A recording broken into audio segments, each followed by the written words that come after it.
तो welcome everyone, welcome to day 75 of our daily PYQ research programme. और जैसा आप सभी को मालूम है कि अभी इस कड़ी में हमारे चले हुए हैं इकोनॉमी के पीवाईक्यूज। ना सिर्फ पीवाईक्यू की रिसर्च, लेकिन भाई साहब जो आपके सबसे इम्पोर्टेंट चीज़ें जो राइट जो रिवीजन के लिए, जो रिसेंट के करंट अफेयर, करंट इवेंट, वो सब चीज़ें इसमें साथ में रिवाइज करने की कोशिश की जा रही है इंटरलिंक्ड मैनर में। तो अगर आपको रिवीजन में प्रॉब्लम आ रही है, स्पेशली इकोनॉमी में प्रॉब्लम आ रही है, मैं आपको ठीक है ये आश्वासन देता हूँ कि कम से कम ठीक है इस सीरीज को आप कवर कर लो।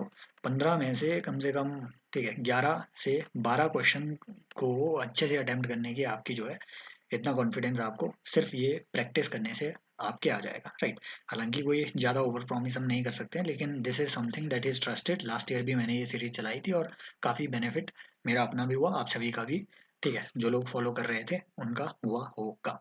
आगे चलते हैं कि कंसिडर द फॉलोइंग स्टेटमेंट। आज का पहला क्वेश्चन पढ़ते हैं कि effect of devaluation of A currency that is necessary. ठीक है, ये 2021 में पूछा गया क्वेश्चन है कि डिवैल्यूएशन का, हमारी करेंसी की डिवैल्यूएशन का इनमें से नेसेसरली कौन कौन से प्रभाव पड़ेंगे। नेसेसरली ये वर्ड इंपॉर्टेंट है। अब इसी इसी इफेक्ट में वो इकोनॉमी में आपसे डिफरेंट डिफरेंट क्वेश्चंस अब पूछ रहे हैं। अब यहाँ से देख लो कि improves the competitiveness of domestic exports in foreign markets. दूसरा कि increase in the foreign value of domestic currency. तीसरा कि इम्प्रूव्स द ट्रेड बैलेंस। समझ रहे हो। अब देखो ये दूसरी जो स्टेटमेंट है, इसे तो आप एलिमिनेट कर ही दो, ये तो फालतू में यहाँ पे झूठ का नंगा नाच चल रहा है। क्योंकि डिवैल्यूएशन का मतलब ही है कि वैल्यू आपकी करेंसी की घट रही है। समझ रहे हो, वैल्यू आपकी करेंसी की घट रही है। फ्यूचर में यहाँ से वो क्वेश्चन क्या बनाएगा कि डिवैल्यूएशन का नीर और रीर पे क्या इफेक्ट पड़ेगा। एक्सचेंज रेट बेसिकली, जैसे ही आपकी करेंसी की डिवैल्यूएशन होगी, राइट, तो एक्सचेंज रेट एक्सचेंज रेट भी आपका जो है डिक्रीज होगा। समझ रहे हो, एक्सचेंज रेट भी डिक्रीज होगा। दैट मीन्स कि अगर आप एक्सचेंज में जाएंगे और अपना 100 रुपया देंगे, पहले अगर आपको $1 100 में मिलना था, अब आपको $0.8 ही मिल रहा है, राइट। तो ये तो हटा ही दो। अब यहाँ से आपको मिलता है कि हाँ सर्टेनली यहाँ पे क्या चीज़ आपको देखने को मिलेगी। सर्टेनली आपको ये मिलेगी, डिवैल्यूएशन जब भी आप करेंसी की करेंगे तो आपके जो डोमेस्टिक एक्सपोर्ट्स हैं ये फॉरेन मार्केट में और ज़्यादा कॉम्पिटिटिव हो जाते हैं, ठीक है। इसका, लेकिन ये जो थर्ड थर्ड ऑप्शन है ये क्यों गलत है, ये हम अभी डिस्कस करेंगे। देखो ये ट्रेड कैसे कॉम्पिटिटिव होते हैं, अगर आपको ये समझने में दिक्कत आती है, सिंपल चीज़ है, सिंपल कॉन्सेप्ट है। मैं हर बार ये बिस्कुट का एग्जांपल देता हूँ। मान लीजिए या फिर ठीक है यहाँ पे कुछ यही एग्जांपल ले लेते हैं कि मान लीजिए अगर आप अभी $1 इक्वल टू 80 रुपीज़ पे कोई गुड अगर आप एक्सपोर्ट कर रहे हैं यूएसए के लिए, लेकिन आपने अपनी करेंसी अब डी वैल्यू कर दी, ठीक है। अब ये आपकी करेंसी की वैल्यू डी वैल्यू होकर के एक्सचेंज रेट क्या बन गया, $1 इक्वल टू 90 रुपीज। अब आपने एक्सचेंज रेट क्या बना दिया, $1 इक्वल टू, एक सेकेंड, $1 इक्वल टू 90 रुपीज।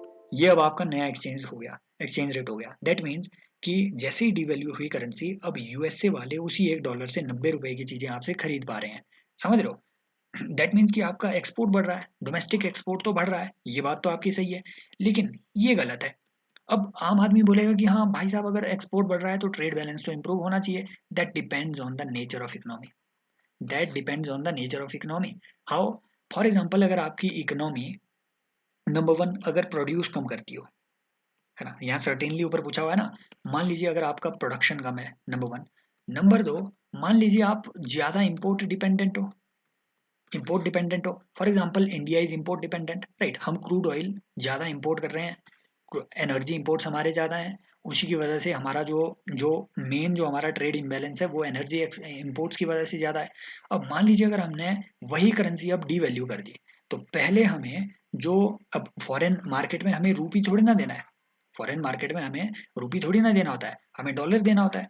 अब मान लीजिए अगर हम $100 का, ठीक है, $100 का अभी के हिसाब से अगर क्रूड ऑयल इंपोर्ट कर रहे हैं, लेकिन हमने तो अपनी, और ये $100 मान लीजिए हमें पड़ता था पहले 8,000 रुपए का, मान लीजिए ये हमें 8,000 रुपए का पड़ रहा था। अब हमने अपनी करेंसी डी वैल्यू कर दी। अब यही $100 खरीदने के लिए हमें कितना देना पड़ेगा, 10,000 रुपए। दैट मीन्स हमारा ट्रेड इम्बैलेंस और ज्यादा गड़बड़ा गया। समझ रहे हो। सो ये क्वेश्चन, ये क्लैरिटी आपकी यहाँ से होनी चाहिए कि क्या नेसेसरली क्या सर्टेनली है। आई होप ये चीज़ आपको यहाँ से मिली होगी। एक दूसरी बात होती है, देखो तीन चीज़ें होती है। एक हुआ आपका डिवैल्यूएशन, एक होता है depreciation. Depreciation is basically market determined. Devaluation और डेप्रिसिएशन का करेंसी की डोमेस्टिक वैल्यू पे सिमिलर इफेक्ट होता है, दैट मीन्स करेंसी की डोमेस्टिक वैल्यू घट जाएगी। लेकिन यहाँ पे दिक्कत ये आती है कि डेप्रिसिएशन यूजुअली आपके इन्फ्लेशन की वजह से भी हो जाता है। डीवैल्यूएशन एक ऐसी प्रक्रिया है जिसमें गवर्नमेंट इंटेंशनली डीवैल्यू कर देती है अपनी करेंसी को, समझ रहे हो। फॉर एग्जाम्पल गवर्नमेंट ने इंटेंशनली एक्सचेंज रेट को ऐसे फिक्स कर दिया कि हमारी जो करेंसी की वैल्यू है ये डिक्रीज होगी, that is your devaluation, intentionally होता है, जरूरी नहीं है इसके लिए इन्फ्लेशन का होना। डेप्रिसिएशन नॉर्मली होता है इन्फ्लेशन की वजह से, डोमेस्टिक इन्फ्लेशन की वजह से। ऑल दो डीवैल्यूएशन और डेप्रिसिएशन दोनों की वजह से आपकी करेंसी की वैल्यू डिक्रीज होती है, बट डेप्रिसिएशन से, जो कि इन्फ्लेशन की वजह से हो रहा है normally, right, not just depreciation, ये यहाँ पे डेप्रिसिएशन का डायरेक्ट लिंक अगर ना इस्टेब्लिश किया जाए बल्कि इन्फ्लेशन का डायरेक्ट लिंक इस्टेब्लिश किया जाए, तो इन्फ्लेशन से जो आपके एक्सपोर्ट है ये डिक्रीज होते हैं, ये बढ़ते नहीं है, ये बात ध्यान में रखना है। जो इन्फ्लेशन है उसकी वजह से आपके जो एक्सपोर्ट्स हैं वो डिक्रीज हो रहे हैं। क्यों? क्योंकि मान लीजिए अभी अगर आपके, देखो, अगर इन्फ्लेशन आता है तो अभी जो चीज़ आप प्रोड्यूस कर पा रहे हैं 100 रुपए में, जो आप डोमेस्टिक मार्केट में 100 रुपए में प्रोड्यूस कर पा रहे हैं, उसी चीज़ को प्रोड्यूस करने के लिए अब क्योंकि रॉ मटेरियल महंगा हो गया, गुड्स महंगी हो गई, उसी चीज़ को प्रोड्यूस करने के लिए आपको 120 रुपया देना पड़ रहा है। अब सोचो, ये फॉरेन मार्केट में आपका कॉम्पिटिटिवनेस बढ़ेगी या फिर घटेगी? समझ रहे हो इन्फ्लेशन का, क्योंकि देखो डीवैल्यूएशन का, क्योंकि डोमेस्टिक मार्केट के अंदर गुड्स की प्रोडक्शन पे कोई इम्पैक्ट नहीं पड़ रहा है, ये ट्रेड से रिलेटेड ज्यादा है। डीवैल्यूएशन आप कंपेयर टू डॉलर कर रहे हैं, राइट। डेप्रिसिएशन अगर इंटरनल हो रहा है तो वो इन्फ्लेशन की वजह से हो रहा है, that means depreciation is the decrease in the value of money compare to your goods, ठीक है, डोमेस्टिक प्रोडक्शन ऑफ गुड्स। तो उसकी वजह से जब आप देखेंगे तो गुड्स महंगी हो जाएगी इवन डोमेस्टिक मार्केट में भी, और फिर फॉरेन मार्केट में भी कॉन्सिक्वेंटली इन्फ्लेशन की वजह से आपका जो एक्सपोर्ट है वो डिक्रीज होता है, स्पेशली इन लॉन्ग टर्म ये डिक्रीज होता है। शॉर्ट टर्म में भले ही एक्सचेंज रेट के एडजस्टमेंट की वजह से थोड़ा इंक्रीज देखने को आपको मिलता है नॉर्मली, लेकिन लॉन्ग टर्म में जो आपका इन्फ्लेशन है ये आपके एक्सपोर्ट को डिक्रीज करवाता है। ये कुछ चीज़ें हैं जो आपको अलग अलग याद रखनी है। अब इसमें ज़्यादा हमने टाइम लगा लिया, लेकिन इन्फ्लेशन वगैरह डेप्रिसिएशन के कॉन्सेप्ट से वो क्वेश्चन पूछते ही हैं। आगे देखते हैं कि which one of the following effects of creation of black money has been the main concern to okay the main cause of concern has been main cause of worry to government of India। ये मैं अपने से ही पढ़ रहा हूँ, ठीक है। इसमें से कौन कौन से इफेक्ट है ब्लैक मनी के जिसकी वजह से ये black money main cause of concern हो गई है गवर्नमेंट ऑफ इंडिया के लिए? पढ़ो जरा, ये इफेक्ट पढ़ो, पॉज कर लो जरा।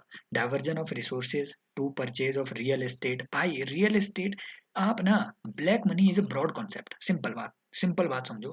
क्वेश्चन अगर ब्रॉड है और उसका उसका ऑप्शन अगर नैरो है, ऑप्शन को सीधा एलिमिनेट कर दो। Black money is a broad concept, black money कैसा भी हो सकता है, ठीक है। ये आपका इवन अब तो क्रिप्टो में भी आपका ब्लैक मनी हो सकता है, रियल एस्टेट में इन्वेस्टेड, गोल्ड में इन्वेस्टेड, डायमंड में ब्लैक मनी होता है। Black money is a very broad concept, right. ये बहुत लिमिटेड है, रियल एस्टेट हटाओ इसे, प्रीशियस स्टोन, ज्वेलरी एटसेट्रा ये देखते ही हटा दो, large donation of to political parties ये भी हटा दो, समझ रहे हो, ये भी हटा दो। ये main case cause of concern कैसे हो सकता है? ब्रॉड कॉन्सेप्ट की ब्रॉड एक्सप्लेनेशन ढूंढो, वो ये है loss of revenue to state exchequer due to tax evasion. समझ रहे हो, अब ये टैक्स इवेजन की जो भी इनिशिएटिव लिए जा रहे हैं ऑलरेडी हमने देखा हुआ है, ओईसीडी का टू पिलर अप्रोच हमने देखा, ठीक है, बेस इरोजन प्रॉफिट शिफ्टिंग पे ओईसीडी के जो जो इनिशिएटिव है वो सब चीज़ें हमने देखी पीछे देखे, राइट। ये सब चीज़ें ऑलरेडी हम कवर कर चुके हैं। एक जो चीज़ आपने कमेंट सेक्शन में बतानी है वो ये बतानी है, recently the term predicate offences, predicate offences have been in news, ठीक है, हैव बीन इन न्यूज़। ये नंबर वन, चलो ये मैं बता देता हूँ पीएमएलए एक्ट पे, क्योंकि पीएमएलए एक्ट की जो ये भी ब्लैक मनी से लिंक्ड है आपके, और पीएमएलए पे केजरीवाल गुजरीवाल पे इन पे सब पे वो लगे हुए हैं, केस लगे हुए हैं, इसकी वजह से प्रेडिकेट ऑफेंस ये टर्म जो है रिसेंटली सुप्रीम कोर्ट में भी कोट की गई। आप मुझे बताएंगे ये प्रेडिकेट ऑफेंस क्या होता है, ये आप मुझे कमेंट सेक्शन में बताएंगे, समझ रहे हो। दूसरा कि पीएमएलए, ठीक है, फेमा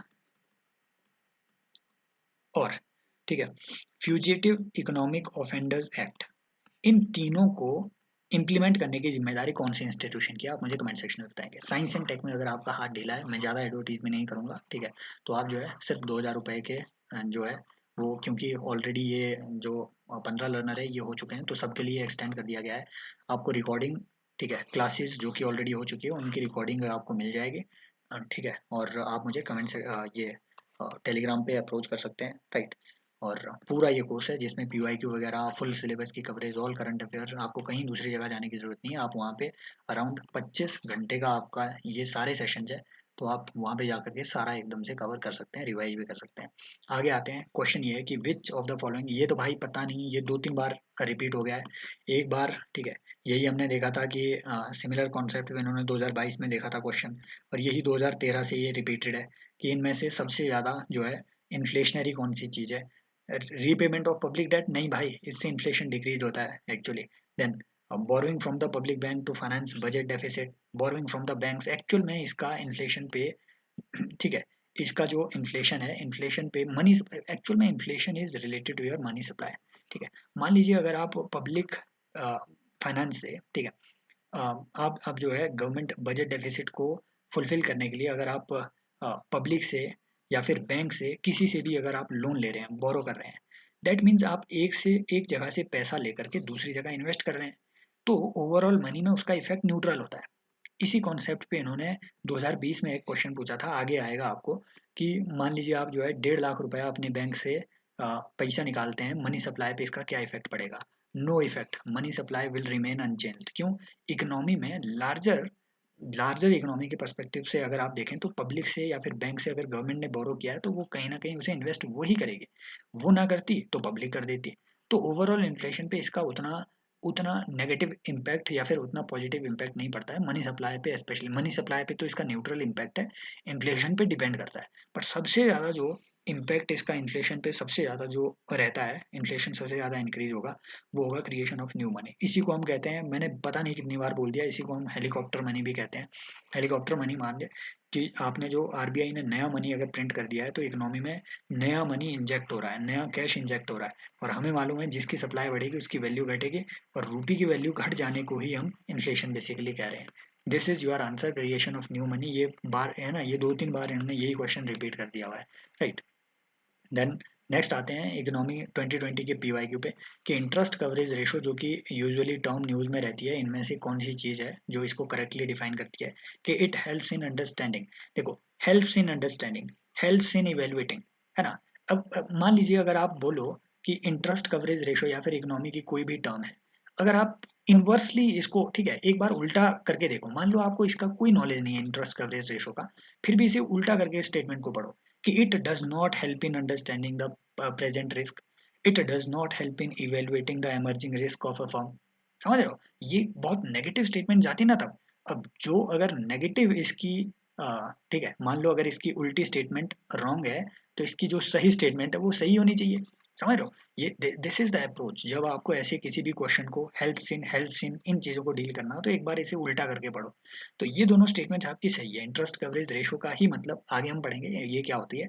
थर्ड स्टेटमेंट देखो, the higher a borrowing of a public firms level of interest coverage ratio, the worse is its ability to service its debt. ये स्टेटमेंट आपकी रॉन्ग है।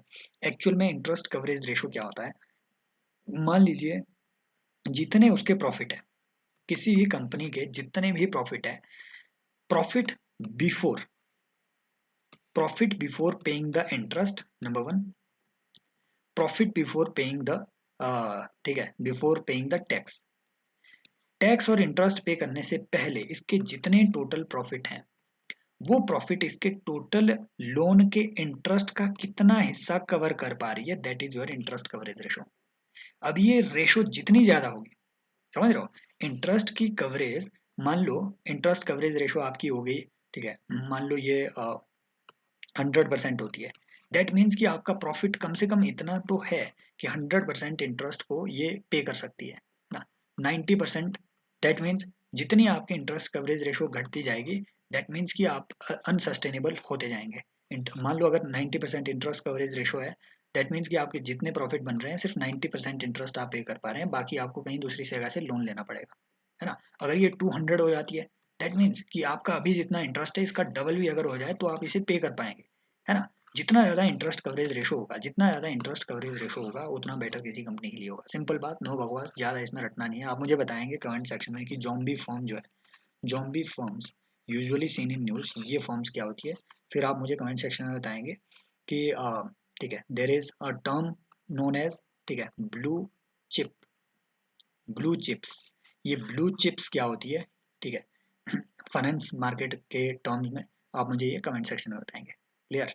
सो ये सब चीज़ें, एंड यस सिमिलर एक जो टर्म है ये 2021 के इकोनॉमिक सर्वे में interest to growth rate differential वहाँ पे बताया गया।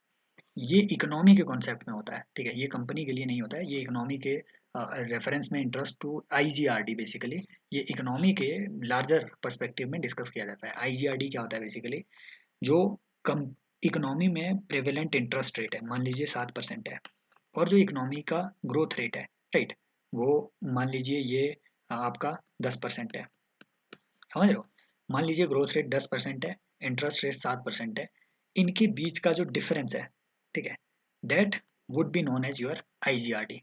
यहाँ पे कितना डिफरेंस है, यहाँ -3 है, समझ रहे हो, इंटरेस्ट रेट से आपने ठीक है ग्रोथ रेट को घटाना है, दैट वुड बी योर आईजीआरडी।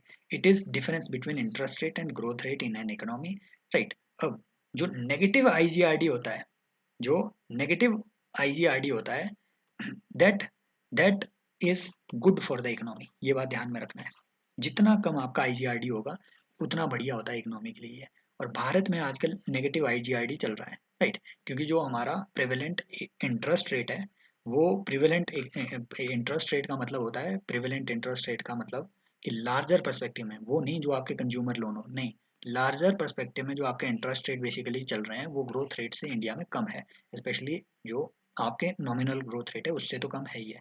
तो ये जो नेगेटिव इंटरेस्ट आईजीआरडी है हमारा, वो किस वजह से, क्योंकि हमारे हाइयर ग्रोथ रेट है जो हमें सस्टेनेबल बनाती है। सिंपल बात याद ये रखना है, जितना कम आईजीआरडी, जितना नेगेटिव आपका आईजीआरडी, उतना सस्टेनेबल इकोनॉमी, सिंपल बात है ना। ये लंबी हो जाएगी फिर ये वीडियो, क्योंकि इसमें हमें बहुत सारी चीज़ें और डिस्कस करनी है, तो ये कल इसके आगे का डिस्कस करेंगे। आई होप ये सेशन आपकी प्रिपरेशन में थोड़ी बहुत वैल्यू ऐड कर पा रहे होंगे। कमेंट सेक्शन में पार्टिसिपेट कर दिया करो यार, ठीक है, मुझे अच्छा लगता है, बाकी तो मैं क्या ही दूंगा। तो आप पार्टिसिपेट कर सकते हैं, करेंगे तो सही रहता है। शेयर करना चाह रहे हैं तो कर भी सकते हैं। Thank you so much, take care, bye bye.